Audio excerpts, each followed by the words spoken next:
Здравствуйте, в эфире программа «7 дней», в студии Шат Аминов. Я приветствую всех наших телезрителей. Смотрите сегодня в нашей программе. У нас есть понимание, куда идти, как двигаться. Татарстан всегда является площадкой, экспериментальной площадкой для определения трендов. Питерский форум «Итоги для Татарстана», карты жителя, игры будущего и новые трассы. Эта дорога будет лучше в Татарстане, ну и надеюсь, что лучше в России. М-12 «Стройка века». Первая поездка и самый амбициозный проект «Перспективы». Это праздник не только для татар, это праздник для всех. Сабантуй. Традиции новаторства. Как прошел главный татарский праздник в масштабах страны и столицы республики.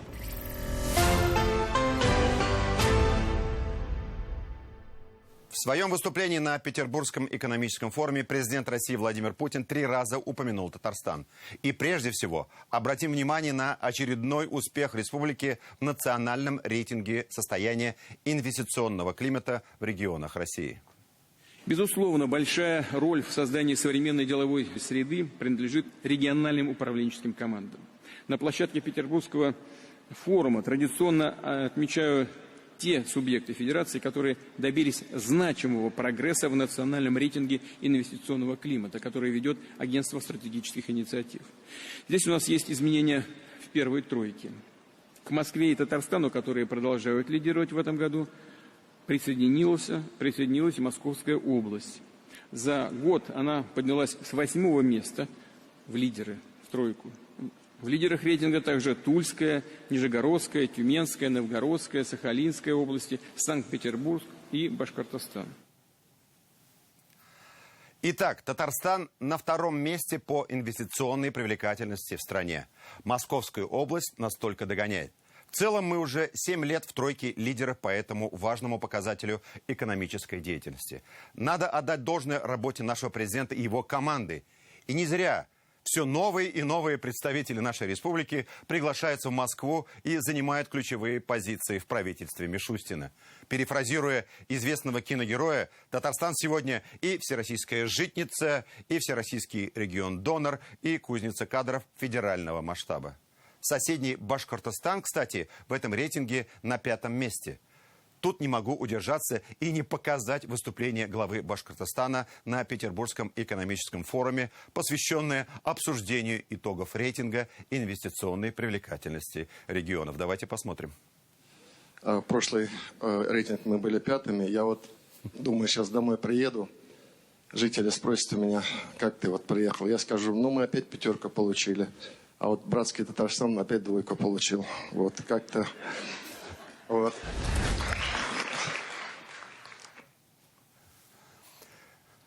Мы, конечно, шутки понимаем, но видно невооруженным глазом, что по-татарски говоря, сильно кыннаша глава соседней братской республики. Но, я надеюсь, это не какие-нибудь черные, а созидательные, соревновательные чувства, которые пойдут на благо населения соседней республики, на дальнейший рост инвестиционной привлекательности Башкортостана. Это я так шучу, мысли вслух. Идем дальше. Владимир Путин упомянул татар, говоря о необходимости развития меценатства и благотворительности в нашей стране. Действительно, история рода Акчуриных, Апанаевых и многих других богатых татар, знаменитых семей царской России, это прежде всего история благих дел, направленных на сбережение народа, развитие образования и духовной жизни соотечественников. Настоящий прочный успех, чувство достоинства и самоуважения приходит только тогда, когда ты связываешь свое будущее, будущее своих детей со своей Родиной.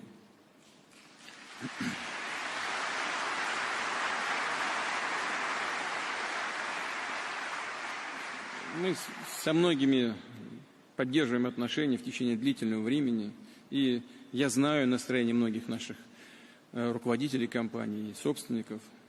От вас слышал много раз, что бизнес – это гораздо больше, чем извлечение прибыли. Так оно и есть. А изменение жизни вокруг, вклад в развитие родного города, региона, страны в целом – чрезвычайно важная вещь для самореализации. Служение людям и обществу ничем не заменишь. В этом и весь смысл жизни, весь смысл работы заключается. Инвестируйте здесь. Вкладываете в создание новых предприятий и рабочих мест, в развитие туристической инфраструктуры, поддерживайте школы, университеты, здравоохранение, социальную сферу, культуру и спорт. Я знаю, что многие так и делают. Я знаю. Просто хочу это еще раз подчеркнуть. Именно так высоко понимали свою миссию Бахрушины и Морозовы, Щукины и Рябушинские, Акчурины и Галеевы, Анапаевы и Мациевы, Мамонтов, Третьяков, Расанов, Дадашев, Гаджиев, многие русские, татарские, бурятские, чеченские, дагестанские, якутские, осетинские, еврейские, армянские и другие купеческие предпринимательские семьи, которые и прямых наследников не обидели. Сразу скажу, богатых татар и сегодня много, но Акчуриных и Апанаевых пока нам точно не хватает. Третий раз Владимир Путин в своем выступлении на Петербургском экономическом форуме упомянул Татарстан, говоря о проблемах импортозамещения. В частности, в качестве примера он привел наш КАМАЗ, где в кратчайшие сроки смогли наладить производство комплектующих для грузовиков нового поколения. Например, после ухода с российского рынка недобросовестных партнеров КАМАЗа из их ниши теперь занимают отечественные компании.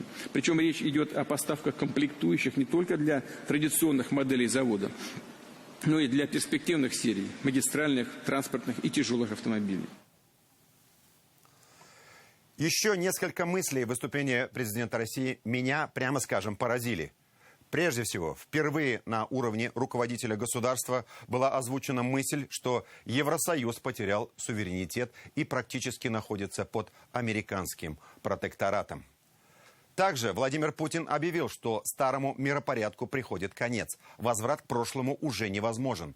Будет построен новый, более справедливый миропорядок. И тысячелетняя Россия играет в этом строительстве не последнюю роль.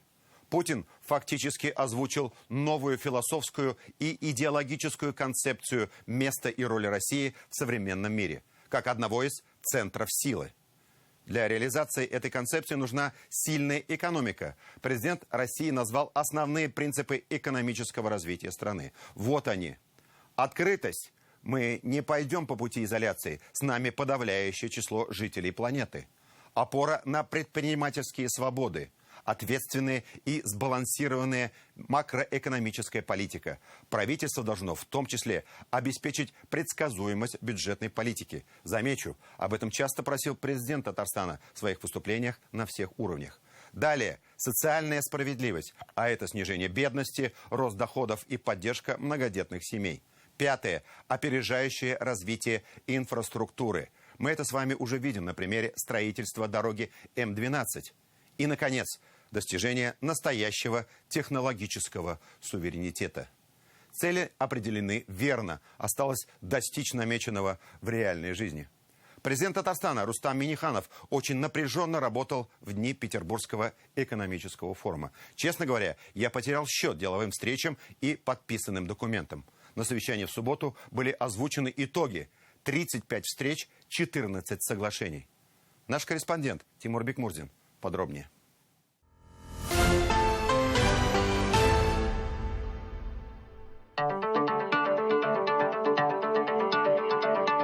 Петербургский международный экономический форум 2022 по-прежнему грандиозный, как всегда насыщенный событиями и мероприятиями и во многом знаковый. Как можно изолировать такую страну, как Россия? Да никак. В том числе и в плане деловых контактов, коммуникаций, экономических связей. Многие западные партнеры, в кавычках, сами оставляют себя за бортом выгодных сделок, контрактов с нашей страной и отдельными российскими регионами, а на их место сразу приходят другие, как выясняется, более надежные и дальновидные компании и государства. Поэтому главная тема форума «Новый мир, новые возможности» звучит весьма символично. Татарстанская делегация – сама активность. Темп задает президент республики Рустам Минниханов, который успевает всюду. За неполные 3 дня им лично проведено 35 встреч, подписано 14 соглашений, еще 6 были подписаны при его присутствии. На полях форума Рустам Нургалиевич активно общается со своими коллегами, главами регионов, руководителями крупных компаний, иностранными партнерами, с президентом Казахстана Касым-Жомартом Токаевым, обсудили перспективы делового сотрудничества и наращивания товарооборота между Татарстаном и Казахстаном. Среди особо ожидаемых для всех региональных руководителей событий питерского форума оглашение рейтинга инвестиционной привлекательности регионов.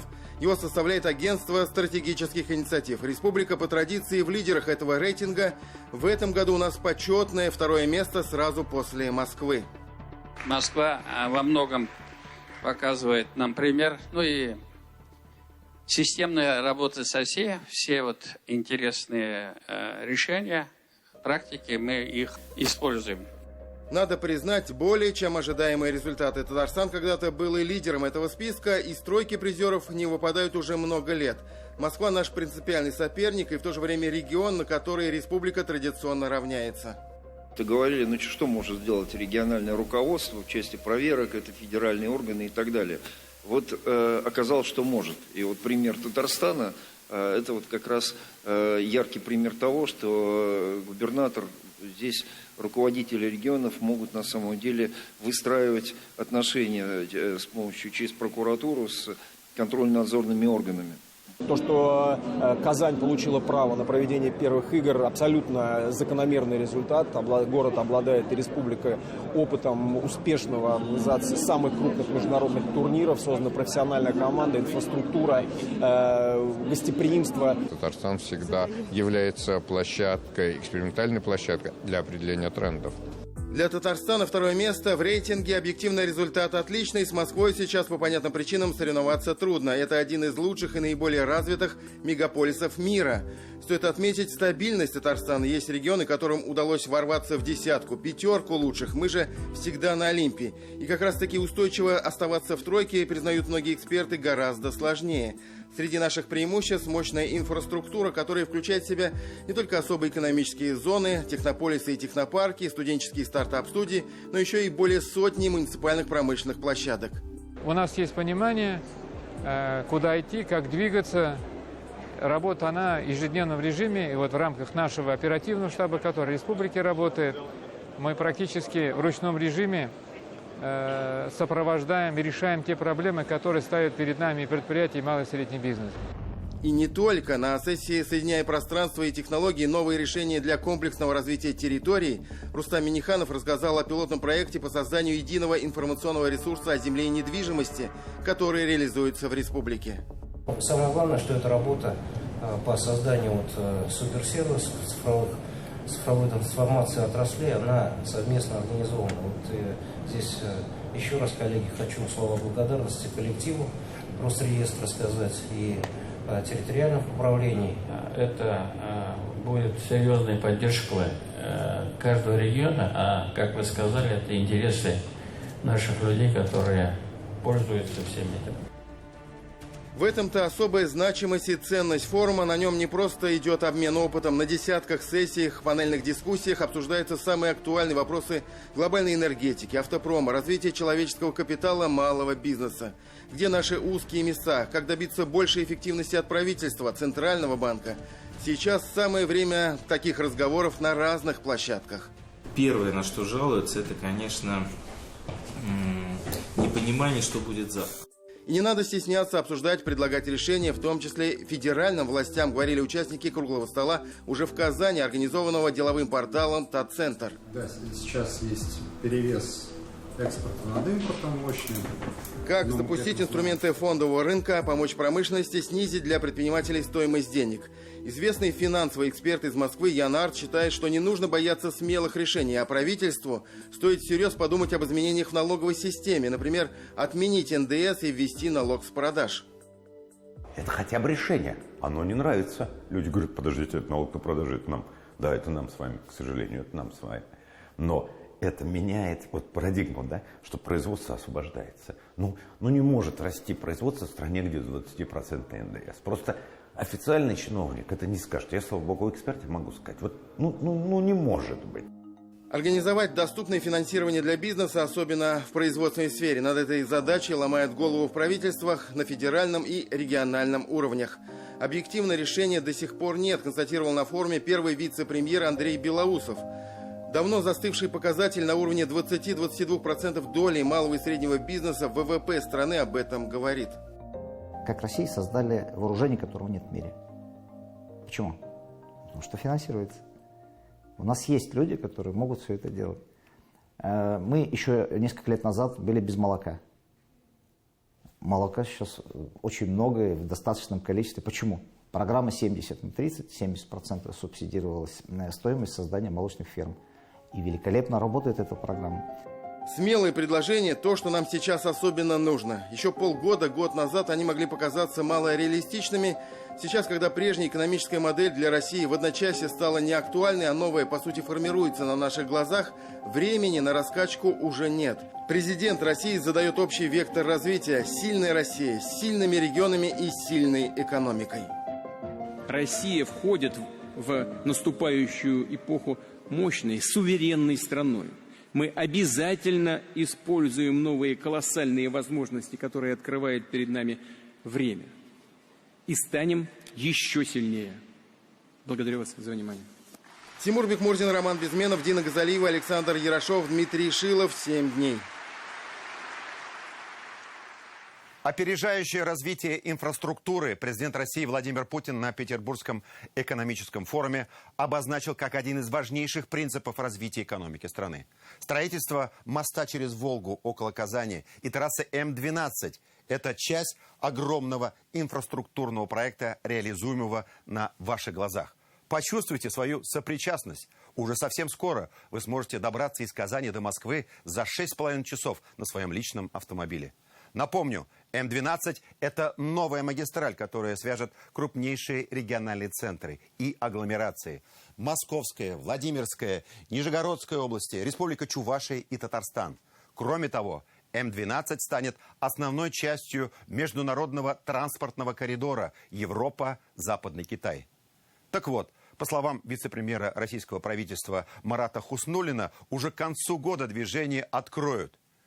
Не так просто поверить в это, учитывая масштабы строительства и ситуацию в мире. Более 800 километров дороги, многочисленные мосты и путепроводы по ходу пути. Но работа там сейчас кипит круглосуточно. Сегодня мы впервые проедем по этой трассе.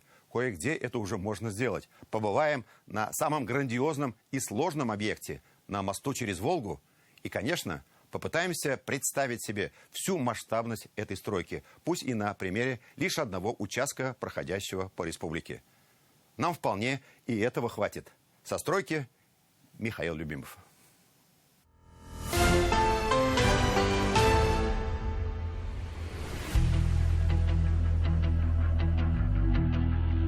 Кайбицкий район.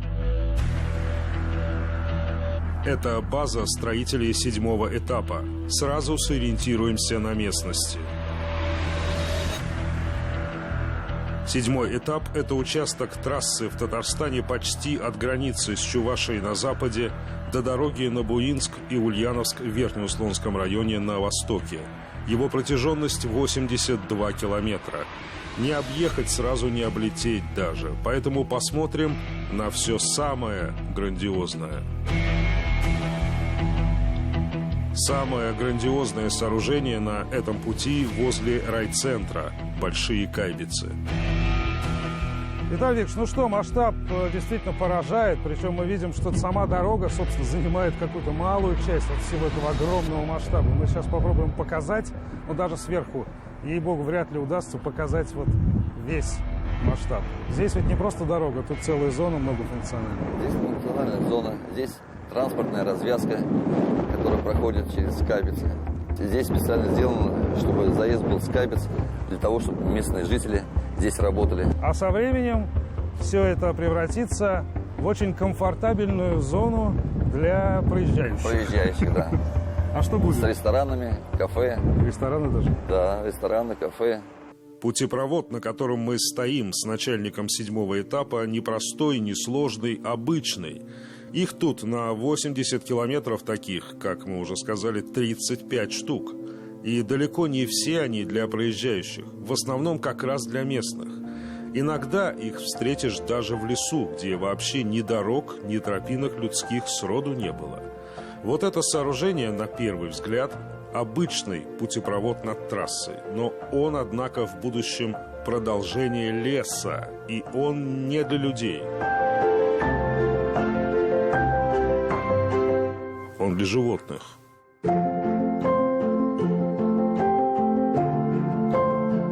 экодук? Да, это экодук через основной ход. Но животные наши братья младшие, поэтому им тоже надо создавать условия. Сверху будет покрыто все зеленью, посажены деревья, то есть ничем не отличаться, как от леса.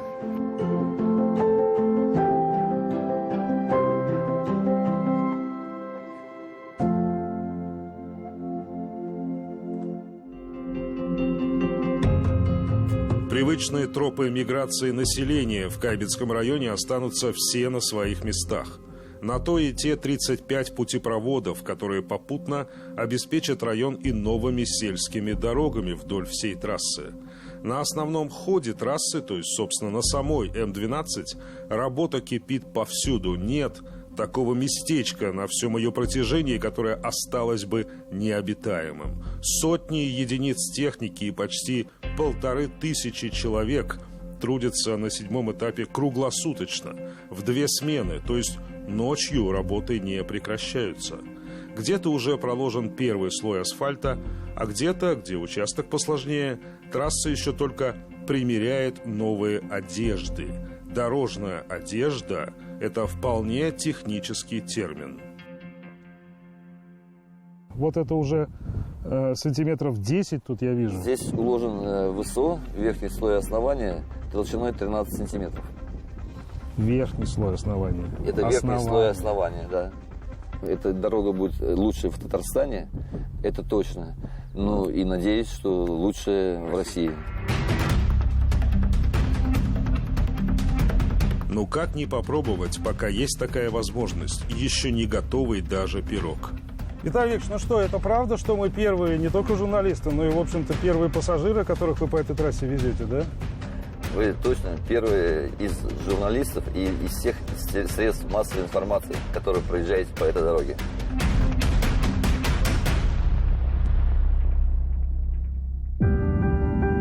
Лаишевский район, окрестности Орловского сельского поселения. Это сердце 8-го этапа стройки. Вот он, от Ульяновской дороги до пересечения с трассой Шали-Бавлы. На карте производит меньшее даже впечатление, чем этап 7-й, если бы не вот эта перемычка в центре. Мост.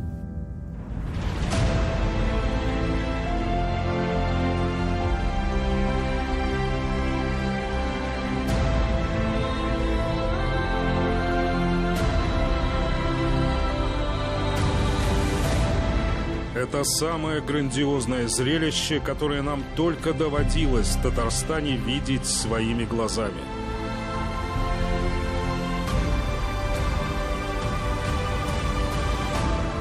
Почти 900 единиц техники задействовано на 8-м этапе стройки, и немалая часть ее именно здесь, на левом Волжском берегу.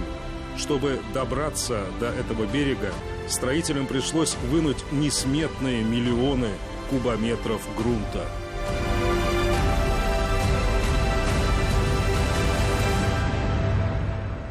Нам кажется, что здесь работы завершены, ну, во всяком случае, подготовительные. Вроде как все вынули, огромный котлован, но вы говорите, что еще только впереди все. Ну да, на сегодняшний день здесь выработка составила порядка 50%. То есть мы еще будем вниз понижаться до 19 метров. Это сколько еще миллионов кубов? Это, ну, 3,5-3,6 миллионов кубов. Ай-яй-яй. Работа круглосуточная, конечно. Мы работаем, конечно, круглосуточно, чтобы успеть к намеченному сроку. Сколько одновременно людей здесь, вот хотя бы на этом участке трудится? Ну, всего у нас на объекте 2300 человек. Объект — это и левый, и правый берег? Левый и правый берег, да. Поехали! Мы увидим сегодня мост со всех точек зрения. Вначале своими глазами. Что, Игорь Ильич, исторический момент для нас. Вы-то здесь каждый день, но мы каждый день тут не бываем. И вот мы сейчас первыми из средств массовой информации, ну и вообще, скажем так, первые пассажиры ваши, которые на этот мост заезжают. Пусть пока не на тот самый мост, на технический, но мы сейчас на реку выйдем уже. Да, выйдем, и вы увидите своими глазами. А вот уже видим, кстати, своими глазами, вот они те самые надвижки начинаются. Надвижки моста. Вот это все, то, что мы сейчас видим, это и есть настоящий мост. Те надвижки, на которых будет располагаться само дорожное полотно, по которому машины будут ездить. А вот То самое место, по которому мы сейчас едем, это пока еще технический мост, который строители, да, пришлось возводить 2 моста, которые строители возвели для себя, чтобы не таскать сюда баржами, да, вот эти грузы. Да, чтобы обеспечить уже такой полноценный доступ круглосуточный. Слушать, глядя на такое автора сюжета или нет, решать зрителю. Но автор сюжета меж тем сообщает, что длина всего этого мостового перехода с берегами 3 километра 362 метра. Его ширина 25 метров. Это 4 полосы движения, конечно. Стоит он, то есть будет стоять, на 28 опорах. Пока полностью готовы 6. Опоры на сваях, шириной в 1,5 метра и глубиной заложения до 35 метров. О высоте будущего моста можно судить по габаритам для прохода судов. Их будет 3. Максимальная высота 17 метров. Ширина 140 метров.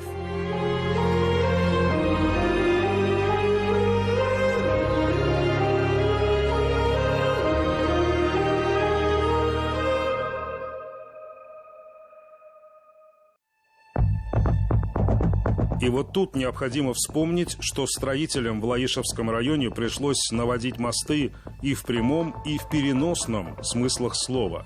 Инициативная группа местных жителей до сих пор инициативна. Вот этот путепровод в том самом месте, которое разрезает Орловское сельское поселение надвое, по проекту был изначально 18 метров в высоту. Непреодолимый рубеж для пожилого человека. То, что мы видим сейчас – компромисс. В этом месте будет полутоннель. Трасса нырнет на глубину в 3 метра. И я вижу, что действительно это сделано. Сколько метров, уж не буду судить, потому что здесь еще все поднимется, еще будет дорога, полотно, одежда, как вы говорите. Но видно же, что дорога действительно проходит пониже. Совершенно верно. Особенно если мы с вами выйдем чуть повыше, будет видно, что путепровод настолько приближен к поверхности земли, фактически на 3 метра. Как и просили, 3 метра и просили. Как 3 метра и просили, а также по краям выемки на броках будут установлены шумозащитные экраны. Ну, так, чтобы люди понимали, о чем речь, шумозащитные экраны – это не вот такие вот заборчики, это 5-метровые махины такие. Да, это 5-метровые сооружения на свайном основании. Мы говорим, что трасса сейчас утоплена на 3 метра в глубину, а фактически мы должны говорить о большем метраже, потому что вообще она здесь предполагалась над немножко землей. Да, 2,5 метра по проекту, по первоначальному проекту, над землей, то есть над уровнем земли, еще 2,5 метра. Двойного успеха добились, так получается? Я думаю, да. Да, это очень классно. С другой стороны, мосты появились там, где никто уже не ждал того. Неожиданное решение получили те проблемы местных жителей, которые совсем, казалось бы, никак с трассой и не связаны. Разве что тем, что трасса проходит где-то тут совсем рядом. Вот тут, например, возле Тарлышей. Жители пользуются недолговечным вниманием к своей территории. И правильно делают, конечно. От жителей поступили такие просьбы, как дополнительную площадку ТБО организовать, и чтобы это не была просто свалка какой-то, облагороженная, красивая. Насколько я знаю, площадка уже размежевана. Затем была просьба, и действительно она очень-очень актуальна, я считаю, связать вот село Тарлыш с своим административным центром. Их разделяет огромное поле. В 2023 году уже запланировано, начало в мае, запланировано начало строительства этой дороги. То есть она будет. И то, что власти идут навстречу жителям, вот это же тоже нормально. Вот. На то она и власть, чтобы помогать нам жить, правильно?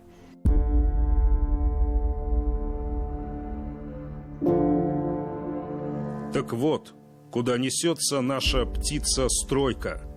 Не из Казани в Москву или Нижний Новгород, не с одного берега на другой, а из одного общества в общество другое, в общество новых опор и мостов, путей и дорог, ведущих нас прежде всего навстречу друг другу. Сам процесс взаимодействия жителей и проектировщиков, заказчиков, властей, вот он очень хорошо выстроен. Мы очень хорошо общаемся, мы хорошо слышим друг друга. Начало строительства трассы М12 дало новый толчок к развитию общества. Вот, это новые отношения, они действительно очень интересные, они очень правильные, я думаю. Михаил Любимов и Андрей Ключников. 7 дней.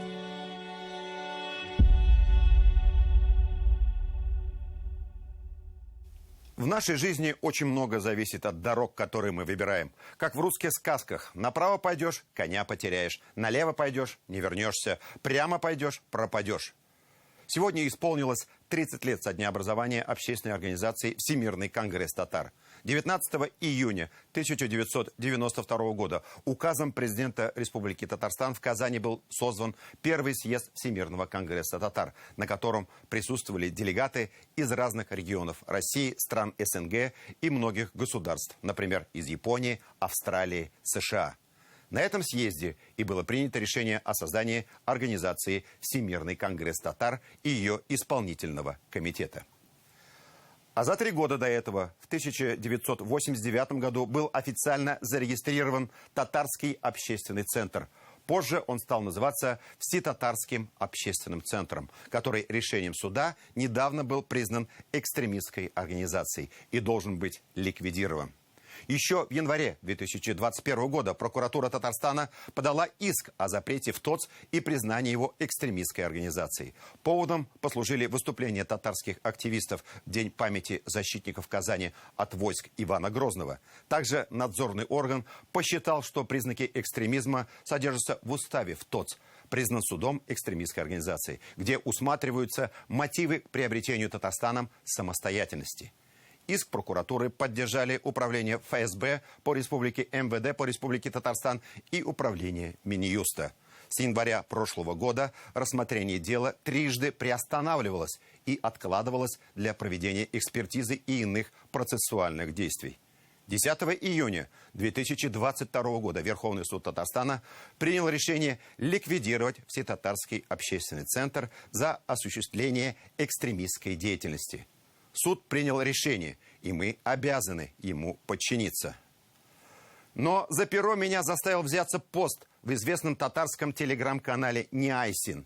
Автор написал: «Ликвидация ТОЦ, признан судом экстремистской организации, окончательная кастрация татар, его мужского начала. Возможно, медицина будущего позволит восстановить мужское здоровье». И вот что я хотел ответить по этому поводу. Господин Неайсин, не стоит по себе судить обо всем татарском народе. Если чувствуете себя окончательно кастрированным, это ваше личное дело. Зачем обо всем этом кричать тонким голосом? Я вспоминаю в ТОЦ, признан судом экстремистской организации 90-х годов, Марат Мулюков, Фандас Сафиуллин, Дамир Исхаков, рядом Рафаэль Хакимов, Меркасым Усманов. Здесь собиралась татарская интеллектуальная элита. Здесь обсуждались и принимались гуманитарные проекты возрождения татарского языка, культуры, образования, религии. Здесь чувствовалось биение живой, созидательной татарской мысли. Но времена изменились, и, положа руку на сердце, Татарский общественный центр, который признан судом экстремистской организацией, постепенно выпал из актуальной повестки дня. Они остались в 90-х. А на дворе уже 2022. Жизнь другая, политическая ситуация другая. Но самое главное, и вы, господин Неайсин, не сможете это отрицать, организация как-то утратила свою популярность в народе. Ее деятельность свелась зачастую только к лозунгам и призывам. Но это сегодня, увы, не работает. Что из этого следует? Можно, конечно, посыпать голову пеплом и причитать: нас окончательно кастрировали, все пропало. И это, господин Неайсин, самый простой путь.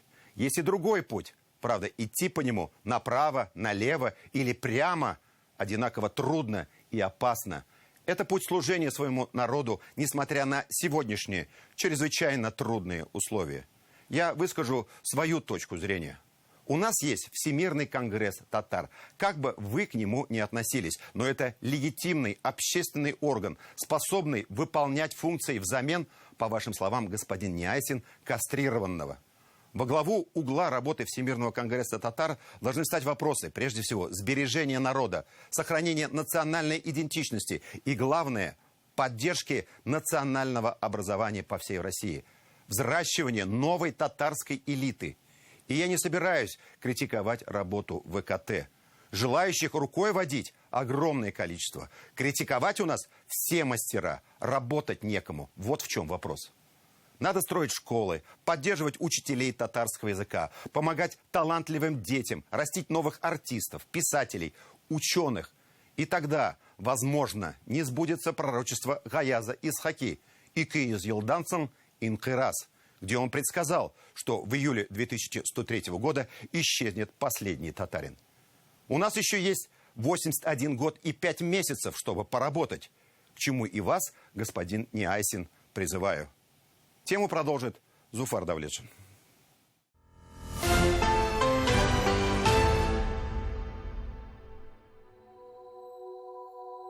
Февраль 2021 года. Начало судебного процесса по административному иску прокуратуры республики о ликвидации общественного объединения. Ответчик – Всетатарский общественный центр. Причина – высказывание экстремистского характера. Истец комментариев не дает, судья проводит заседание без фото и видеокамер. Ответчик с журналистами общается охотно. Всетатарский общественный центр – это символ борьбы за новое государство Татарстан. И эта организация не может быть ликвидирована. Потому что вы ликвидируете значит вы ликвидируете национальное движение и ликвидируете татарский народ. На самом деле виден федеральный заказ. И то есть вот рядом в Башкирии была сейчас ликвидирована организация Башкорт. То есть общенациональная политика закручивает гайки именно как против вот таких национальных организаций, как определенных очагов региональной самостоятельности. В суд была предоставлена запись митинга, проведенного Всетатарским общественным центром ко дню памяти защитников Казани от войск Ивана Грозного. Чтобы провести экспертизу сказанного на этом митинге, заседания суда неоднократно переносились. Татарский общественный центр это все-таки имеет парадоксальную историю. Первый председатель Марат Мулюков был доцентом университета, преподаватель истории КПСС. Все с подозрением смотрели на него, и наиболее горячие национальные лидеры движения были всегда против. То есть не доверяли, что он ближе к власти, ближе к партии. Но на самом деле именно благодаря политической грамоте, процессам, которые тогда происходили, и Татарский общественный центр вышел в такую центристскую организацию. Суверен Татарстан 1992 года, фактически в течение 10 лет примерно, выполнял программу ТОЦ. Все, что было наработано нами, было фактически реализовано. И вплоть до Академии наук Татарстана все было прописано в документах от организации. Те радикалы, которые были в нашем составе, они или пошли на раскол, или создали другую организацию типа Иттифака, а мы вели центристскую линию. В первой половине 90-х годов Татарский общественный центр уже не играл той заметной роли в обществе, которую он заявлял в конце 80-х, начале 90-х. Что касается политической повестки, которую выражал Татарский общественный центр, но она стала неактуальной. Она уже стала неактуальной с момента принятия Конституции Республики Татарстан. С тех пор Фаузия Байрамова неоднократно привлекалась к ответственности за разжигание межнациональной розни, а Рафис Кашапов ныне житель Великобритании. Можно сказать, что точку в работе Татарского общественного центра Верховный суд Республики поставил 10 июня этого года, огласив решение о ликвидации этой общественной организации. При этом руководителя Фарита Закиева на этом заседании уже не было. В свои активные годы работы Татарский общественный центр находился вот здесь, в доме на перекрестке улиц Карла Маркса и Жуковского. Здесь недалеко до площади Свободы, где в основном проходили все политические мероприятия. Там же и органы власти располагались. Сейчас ничего не напоминает о том, что здесь был Татарский общественный центр. Есть лишь табличка, что здесь была гимназия. Офис Татарского общественного центра находился здесь около 17 лет, и в 2013 году здание было продано исполкомом Казани. Правда, следов нового собственника не наблюдается. А вывеска с названием Татарского общественного центра теперь висит на другом здании, неподалеку от железнодорожного вокзала, на улице Саид-Галеева. Но и сюда, судя по внешнему виду входа, тропа народная давно заросла. А судя по состоянию и отношению к государственному символу республики, здесь давно не следят за порядком. Вряд ли появится политическое движение. Скорее будут существовать какие-то культурные движения или же такие организации, как Всемирный конгресс татар, которые находятся под плотной опекой государственных органов. Руководитель Всетатарского общественного центра Фарит Закиев о решении Верховного суда Татарстана узнал, уже находясь на берегу Турецком, куда он уехал еще весной. Пожалуй, единственной международной общественной организацией центристского толка остался Всемирный конгресс татар. Здесь продолжается активная деятельность, расширяются связи. Конгресс татар, он полностью уже вот эту повестку национально-культурного развития татарского народа, сохранения его наследия, он уже давным-давно взял на себя. И вот все эти структуры, общественники, активные граждане, религиозные организации, они все так или иначе сегодня находятся под крылом Конгресса. Вы посмотрите, сколько там и предпринимателей, и татарские села, и женское движение, и молодежный форум, в принципе, ученые. Мы за свою республику сможем постоять вполне законными аргументами. Зуфар Давлетшин, Игорь Романов, Роман Безменов. 7 дней.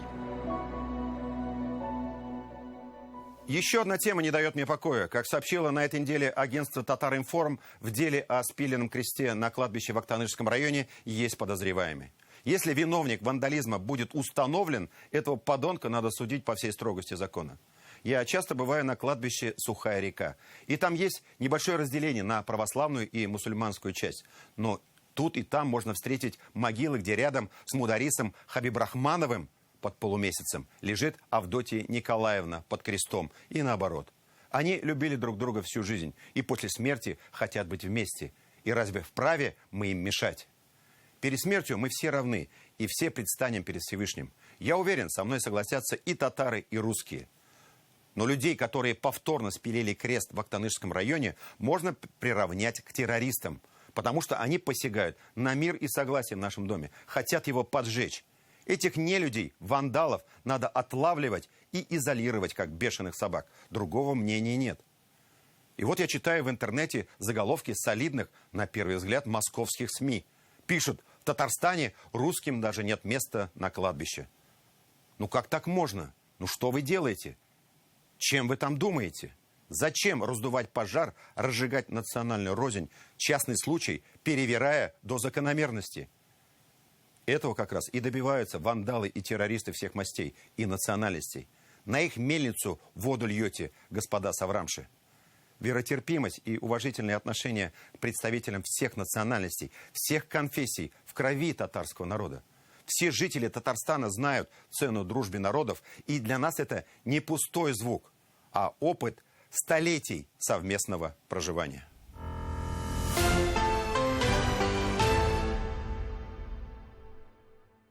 Как делят кладбищенскую землю и деньги родственников усопших, мы рассказывали на прошлой неделе. На примере всего одного кладбища в Набережных Челнах.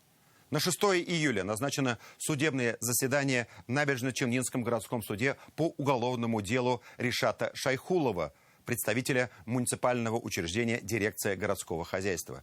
Дело возбуждено по 7 эпизодам, за которые предусмотрено наказание по 3 статьям Уголовного кодекса. Незаконный оборот специальных технических средств, предназначенных для негласного получения информации, воспрепятствование законной предпринимательской или иной деятельности, превышение должностных полномочий. Речь идет о так называемых разборках между фирмами по оказанию ритуальных услуг в Автограде, которые идут как минимум с 2015 года.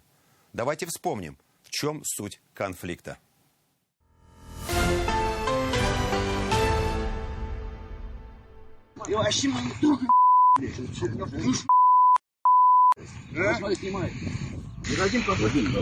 Да кто ты такой-то? Чучело обычное. Обычное чучело. Чего тебе? Чего тебе? Опа, смотри, что делает. Казалось бы, один из самых тихих видов деятельности – похоронный. Казалось бы, человеческая скорбь несовместима с алчностью. Но все это кажущееся, ибо скорбь чужая, как, собственно, и земля, но карман свой, ближе. Муниципальная земля, где хотим, где показ, там что-то. Мы здесь тебе не дадим показ. Я здесь у тебя директор, а ты кто? Пошел вон отсюда. Чего строишь? Ты своей крышей говоришь. Чего мне трогаешь? Ты себя крышей говоришь. Ты чего мне трогаешь? И что ты? Тихо. Не надо. Моя фирма копает могилки в 2 раза дешевле, чем Шайхулова. То есть похоронный дом МЧ. Мемориал МЧ, ритуал МЧ, похоронный дом МЧ. Сейчас это одни и те же люди, просто меняются названия у фирмы, а так то же самое все. К нам пожаловался индивидуальный предприниматель Едовин. Собственно, он пожаловался на то, что к нему люди, желающие похоронить своих родственников, близких, обращаются к нему за услугой по организации копки могил. И он, приезжая на кладбище и осуществляя, собственно говоря, этот процесс, то есть выкапывание могилы, сталкивается с тем, что приезжают некие люди и, собственно говоря, запрещают ему этот процесс производить. Опрошенные граждане подтвердили, что заведующий кладбищем Шайхулов вынуждал их оплачивать услуги покупки мемориала НЧ, несмотря на то, что данная услуга уже была оплачена предпринимателю Едовину. При этом услуги по покупке могил у мемориала НЧ обходятся значительно дороже, чем у предпринимателя Едовина. Вот, нас не пускают на кладбище. Загородили проезд нам. Вот, начальник кладбища мешает проехать. Ну, это началось еще 3 года назад, когда Шайхулов начал уже решать активно заниматься захватом ритуального рынка. Монополию организовывать начал. Чтобы не остаться без работы, начали защищаться таким образом. Другого выхода у нас не было. Евгений Едовин говорит о представителе муниципального учреждения Решате Шайхулове. До недавнего времени его называли руководителем, заведующим кладбищем муниципального предприятия Горкоммунхоз. А теперь он начальник участка муниципального учреждения дирекции городского хозяйства. Впрочем, место фактической работы и обязанности остались прежними. На запрос Едовина муниципальная дирекция городского хозяйства, в ведении которой находится кладбище, сотрудником которой является Шайхулов, четко написано, что определение участка для захоронений к их компетенции не относится. В свою очередь, представитель муниципального учреждения имеет претензии к предпринимателю в том, что он копает здесь без соответствующих разрешений. Он уже неоднократно занимается самоуправством. У нас есть постановление 2017 года, подписано в город Набережные Челны. Соответственно, документы нужны. Он этого нарушает наши все правила и законы. Конфликты на этом кладбище возникают периодически, как минимум с 2015 года. Причем чаще всего это, говоря юридическим языком, не спор хозяйствующих субъектов. Местные средства массовой информации то и дело обращаются к этой теме. За определенную сумму нам предложили место. Да, разные места выбрать самим. Мы съездили, выбрали и вот. А бесплатно ничего сделать нельзя. Земля муниципальная, то есть она принадлежит городу. Почему мы не можем выбирать сами, кто будет копать? Почему нам эти условия диктуют? Едовин к нам пожаловался, мы возбудили дело. На тот момент к ответчикам привлекли компанию «Ритуал МЧ», «Мемориал МЧ», причем они там в процессе дела меняли название, свои наименования юридического лица. И плюс еще к этому же делу был привлечен МУП Горкоммунхоз. Мерами прокурорского реагирования в 2020 году удалось добиться расторжения трехстороннего договора на аренду помещения в здании, расположенном на территории кладбища, заключенного между органами самоуправления МУП Горкоммунхоз и ООО «Ритуал НЧ». Как известно из Федерального закона о защите конкуренции, органами самоуправления запрещается осуществлять действия, в том числе заключать соглашения, которые приводят или могут привести к недопущению, ограничению, устранению конкуренции. Решение по этому делу было вынесено в текущем году, и уже в рамках рассмотрения этого дела было принято решение выделить в отдельное производство другое дело. Здесь уже признаки нарушения антимонопольного законодательства вменялись исполкома города Набережных Челнов и конкретно МУП Горкоммунхоз. Представителя муниципального учреждения ждет судебное разбирательство по нескольким статьям Уголовного кодекса. Зуфар Давлечин, Андрей Мохов, 7 дней. Мы продолжим нашу программу через пару минут. Смотрите далее. Это праздник не только для татар, это праздник для всех. Сабантуй – традиции новаторства. Как прошел главный татарский праздник в масштабах страны и столицы республики.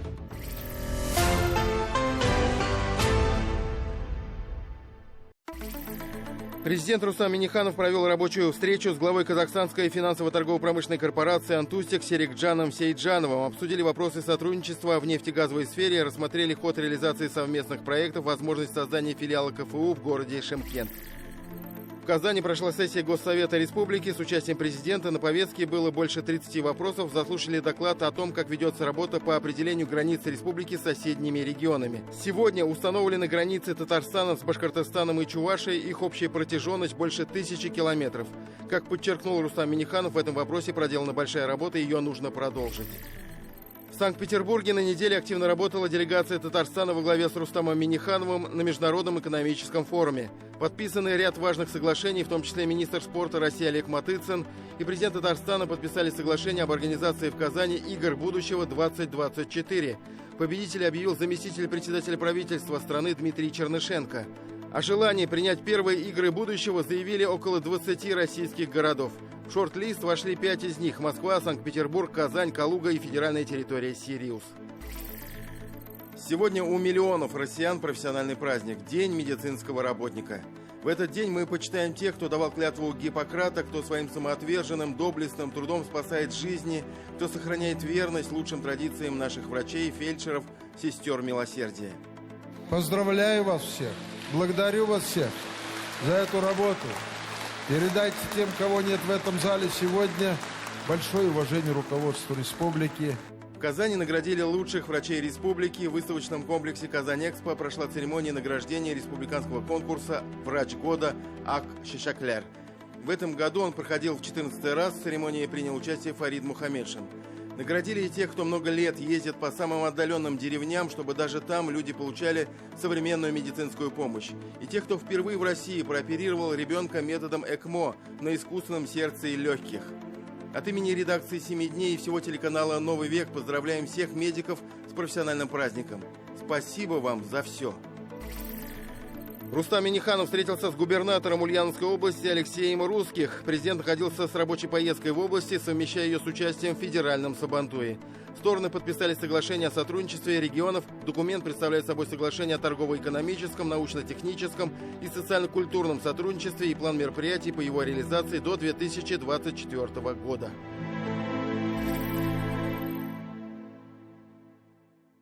В День России в Большом Кремлевском дворце президент страны вручил высшие награды. За вклад в изучение, сохранение и популяризацию историко-культурного наследия России одним из 3 лауреатов государственной премии стала Гульзада Руденко, генеральный директор Елабужского государственного историко-архитектурного и художественного музея-заповедника. Можно смело сказать, что за последние годы Елабуга стала одним из мест туристического паломничества со всей страны. Кого-то тянут шишкинские места, кто-то считает своим долгом прийти к Марине Цветаевой. Для других купеческая Спасская ярмарка в исторических и живых декорациях – возможность перенести себя в другое время и другую эпоху. Поднятый культурный и исторический пласт в Елабуге огромен от поселений IX века до нашей эры и до малоизвестных фактов войн XIX и XX веков. С одним из создателей этой огромной машины времени встретилась Татьяна Тимошенко.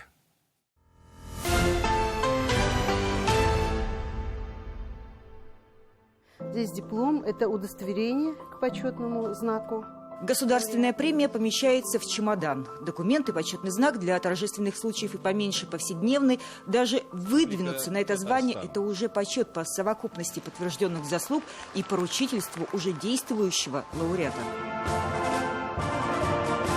Награждение проходит в Большом Кремлевском дворце. Уже после официальной церемонии встреча продолжилась в узком кругу награжденных.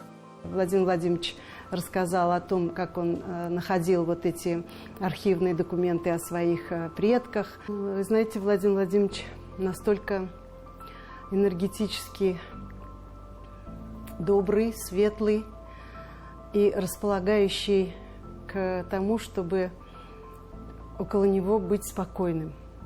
Вот правда. Это утро директора начинается с заседания Российского отделения Международного союза музеев. А пока перемещаемся в одно из подразделений. Это елабужская муха, чуть не единственный исторический экземпляр. Помните онегинского дядю, который смотрел в окно и мух давил? Рюмка на 10 граммов. Музей, театр, трактир. Все в одном. Казалось бы, как возможно все это объединить? Но идея оказалась одной из визитных карточек Елабуги. Нашего городового наши туристы прозвали его Якубович. Похож точно. Музей-заповедник сегодня это 490 гектаров охранных территорий. 6 тысяч человек проживают в исторической застройке. 184 объекта исторического наследия. 6 федеральных памятников. 32 собственных здания. Тихая культурная революция и практически градообразующее значение. Говоря сегодня о том, насколько мы градообразующий, я вот в первую очередь ставлю вопрос по охране объектов культурного наследия, по мониторингу, по нашим, скажем, напористым вещам, которые мы себе позволяем. Дело в том, что мы были первыми в Российской Федерации, где лишили прав собственности нерадивого хозяина объекта культурного наследия. Сотрудников музеев часто называют хранителями истории, но директор Руденко пыль в музее в прямом и переносном смысле считает оскорбительной. Убеждена, музеи – дело государственной важности, и время законсервировать нельзя.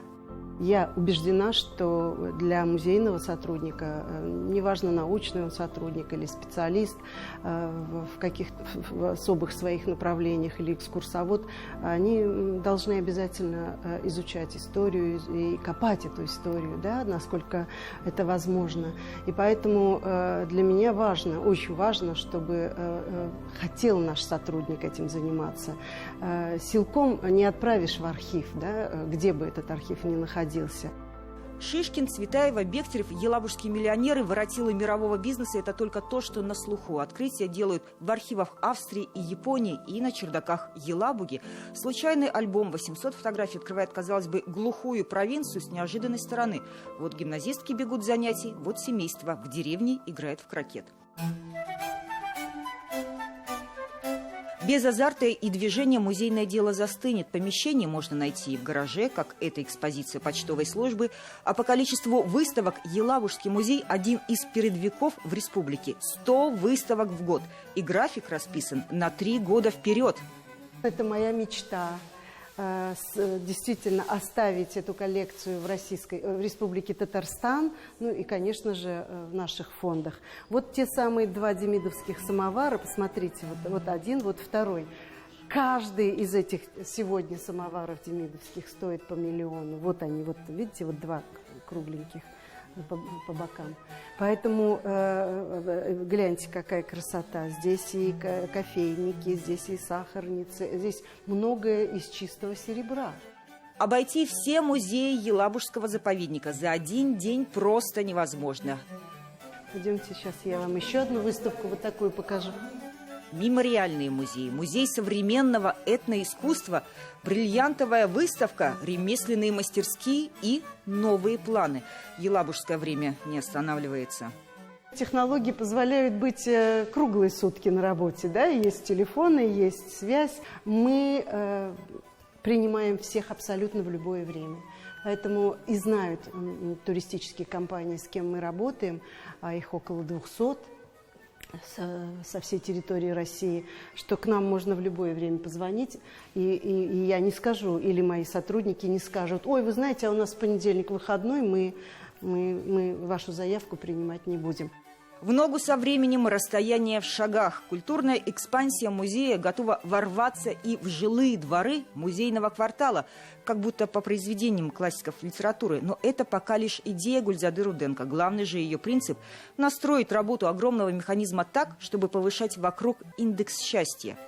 Я телек смотрел. Можно фотографируйте нас, пожалуйста. И делать окружающий мир красивее, и просвещеннее, и сильнее. Татьяна Тимошенко, Роман Безменов. 7 дней. Ну и, конечно, в завершении программы хочется поговорить о добром, светлом и вечном. Татарстан закрутился в праздничном хороводе, удивительно ярком и необычном. В этом году при поддержке республики пройдут 388 сабантуев по всему миру. В субботу отгремел федеральный в Ульяновске, где приняли участие 65 регионов России. На следующей неделе сабантуй в Якутии. Ждем Шахтерского в Кемеровской области и Новокузнецке. Многонациональную праздничную мозаику дополнит праздник чувашской культуры Уяв, удмурской Грынбеттон, мордовской Балтай, славянской Иван Купала, марийской Симык, кряшинской Петрау и другие. Сейчас мы предлагаем вам насладиться самыми яркими моментами Сабантуя в Ульяновске и Казани.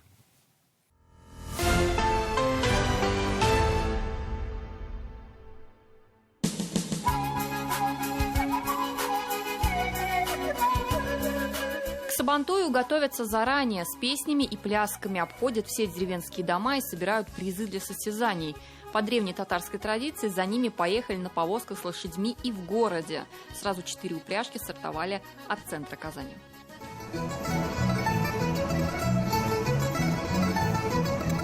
Татары говорят, на Сабантуй кони даже без седаков рвутся. В деревне рабочих лошадей за месяц до скачек освобождают от тяжелой работы и тренируют на 2-километровой дистанции. А вот в городе беговые лошади профессионалы, но тоже бегут за призом. Много песен, музыки, игр и угощений. Здесь же можно увидеть, как появляются шедевры самобытных мастеров. Для самых смелых соревнования в ловкости, взобраться на 10-метровый столб за призом. Для самых сильных тягание гири. Эдисон Искибаев поражает батырской мощью, и это почти в 70 лет. Я раньше делал 170, вот сейчас так только. Ради тренировки сделал. До сих пор многие спорят, Сабантуй – это народное гуляние или национальное многоборье. Лучших джигитов и женихов девушки присматривают в состязаниях. Есть ли силы тянуть семейную лямку и свалит ли соперника мешком с соломой. А вот невест проверяют на домовитость. Сколько разобьет посуды, не растеряет ли яйца по дороге. Ну или, к примеру, сможет ли набрать воды в колодце.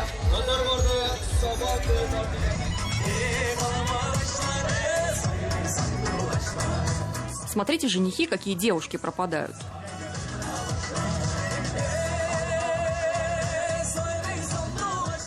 Это такая возможность показать самобытность нашего народа, нашу культуру.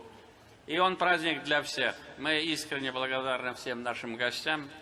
И из-за рубежа, вот наши турецкие братья здесь, из Кемерово. Многие города сегодня представлены. Мы искренне благодарим организаторов в первую очередь и районы, которые привезли прекрасные подворья. Но самое главное, спасибо вам, нашим гостям, которые с желанием приехали и с пожеланиями хорошего настроения, успехов, процветания нашей стране. Сабантуй – это всеобщие смотрины. Издавна на Майдане девушки присматривали себе женихов, а джигиты – невест. Участники состязаний говорят, что и сейчас борются не столько за призы, сколько за внимание зрителей. Но обычаи остаются. Древнейшие сувениры наши. Когда вот первый раз, когда замуж вышли, уж с собой приносили вот эти все. Да, и полотенцы, и настены. А еще самые разные приметы и обычаи. Полотенце с красными краями. Его вешали на ворота к дому. Это сигнал женихам. В доме живет невеста. Приглашайте на Сабантуй. А вот привычные ромбы на полотенце, оказывается, заслуга не традиции, а ткацкого станка. Проборку делаем, и получается один рисунок. Проборку переделаешь на другой рисунок, там совершенно другой рисунок будет. Зависит от проборки.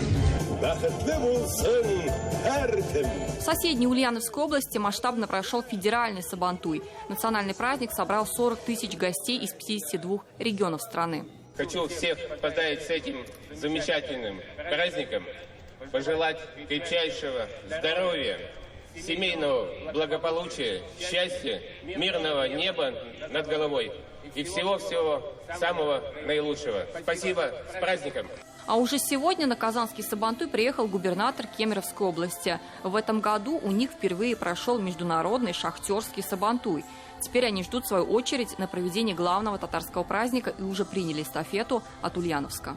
Я смотрю на это великолепие, на этот праздник и понимаю, что он так захватывает сердца людей не потому, что он зрелищный и красивый, не потому, что он веселый, а потому, что он соответствует нашей душе, нашим жизненным принципам. И я вас всех с ним поздравляю и приглашаю в следующем году к нам в Кузбасс. Спасибо! С праздником!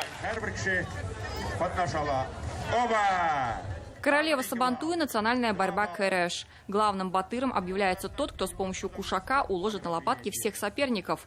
Ильнар Хайруллин уже 3 раза становился батыром сельского Сабантуя. Демонстрация, я бы сказал, да, конечно, мужской силы и татарского народа. Это наша традиция, испокон веков, которые зародились уже у нас в нашей республике. А вот победу на федеральном Сабантуе в главной схватке года одержал боец из Ульяновска Сергей Павлик. В решающем поединке он одолел татарстанского спортсмена Булата Мусина. Победителю достается автомобиль и слава самого сильного и ловкого. До следующего Сабантуя. Диляра Юсупова, Роман Безменов, Андрей Ключников. 7 дней. Что готовит нам просвещение дух? История Татарстана – богатый учебный курс вне учебной программы. Что изучают и что знают наши дети об истории своего народа, о прошлом своих предков. Смотрите сразу после 7 дней «Заман КСГС». На этом у нас все. Всем наилучшие пожелания. Барахзгада ин изготеляклер. До свидания.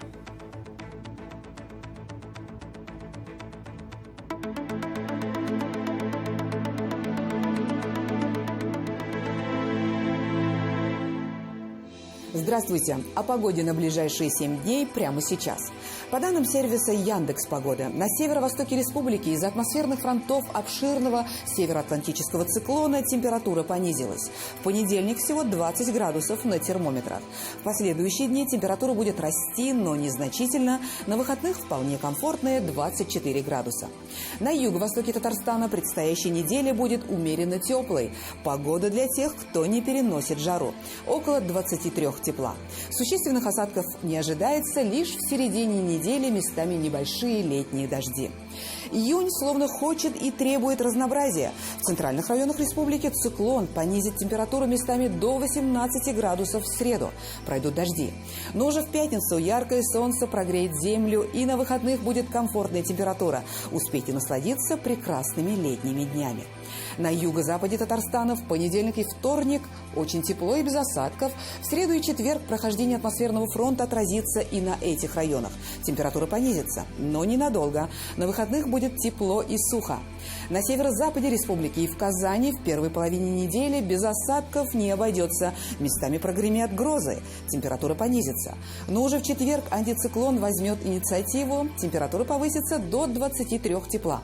Осадки прекратятся. На выходных будет солнечно и сухо. О погоде все. В студии была Лейла Латыпова. Хорошего настроения и до свидания.